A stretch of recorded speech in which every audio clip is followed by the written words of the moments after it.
I don't know about you, but as I talk to people around me and in various places in the world, I hear a common uneasiness rising. Political upheaval, wars, and mistrust both polarizes and isolates us from healthy community. A foundational belief in ultimate objective truth seems to be eroding. Anxiety and depression rise, hope wanes, and darkness seems to overwhelm. Is it true in the spiraling quiet, the cries of the distant aren't heard? Or was your reply to the world's lament in the fullness of time, the gift of the word? But in the midst of the darkness, the words of the prophet Isaiah resound. Arise, shine, for your light has come, and the glory of the Lord has risen upon you. For behold, darkness shall cover the earth, and thick darkness the peoples. But the Lord will arise upon you, and his glory will be seen upon you. And the nations shall come to your light, and kings to the brightness of your rising. The light of the world has come. But don't you still find yourself waiting for the full realization of the darkness being pushed back?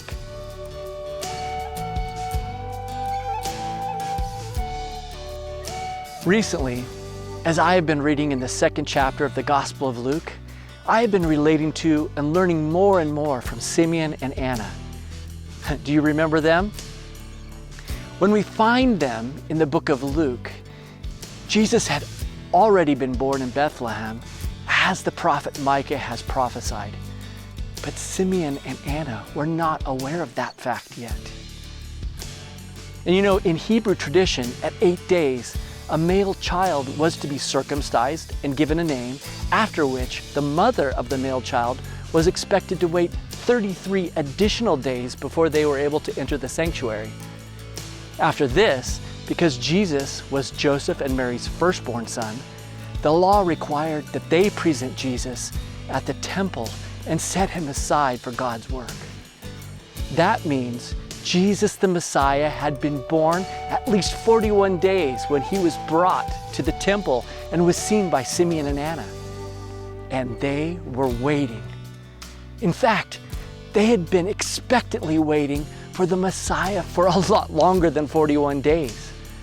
The book of Luke calls Simeon a man who was righteous and devout, waiting for the consolation of Israel.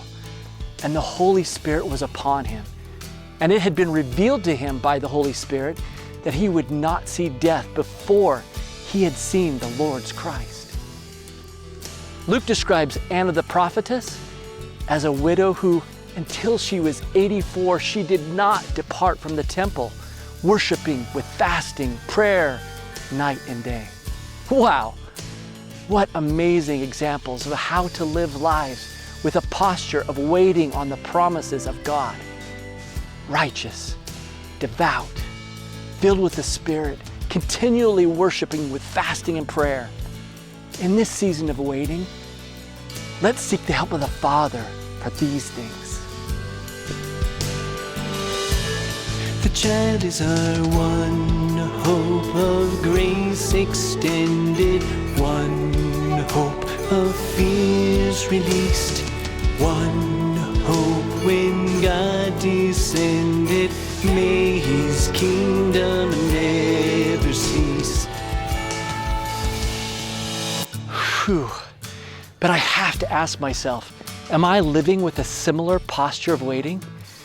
Simeon's worship response when he saw Jesus in the temple not only humbly offered thanksgiving for allowing him to see the promise of the Messiah fulfilled, but he also prophetically acknowledged a scope of redemption that we still wait to see realized in fullness.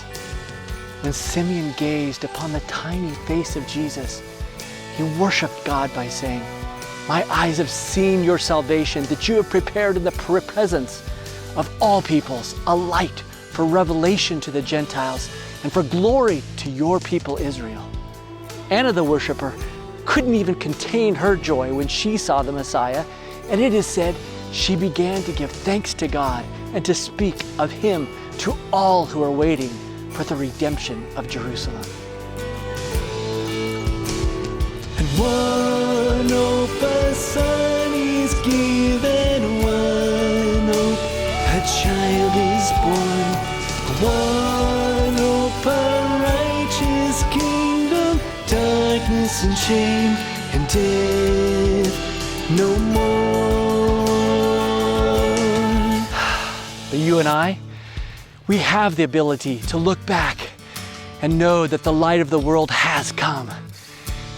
And we can see that the darkness is being pushed back. But just like Simeon and Anna, I invite you to join with me in this season to lean into the faith of waiting. You see, there is a day coming when the chaos of darkness will entirely be swallowed up by the light of his radiance. There's a day coming when the unjust institutions and kingdoms of this earth will righteously and soundly be defeated by the worthy King of glory. And as we have witnessed in the lives of saints who have gone before us, there's a promise for those who tenaciously give themselves to worship, prayer, and the setting aside of their own desires in order to seek and wait, and then obediently follow. We too will see our Immanuel. We will grow in our knowledge of him, and we will dive into deeper fellowship as we walk with Jesus. And so, as we wait and long and intentionally seek the fullness of his presence in our own lives, let us also intercede with great faith that our families, our neighborhoods, our places of work and ministry, and all of the nations in our days will see the realization of the salvation that has been obtained by the child who is our one hope. Brothers and sisters, in this season of waiting, let us not lose heart. Immanuel has come. We are not alone. And the fear that had grown, 'cause we thought we were alone, was dispelled when Immanuel spoke. The chasm of silence he broke. The child is our one hope. The chasm of silence he broke. The child is our one hope. The child is our one hope. Jesus, our one hope.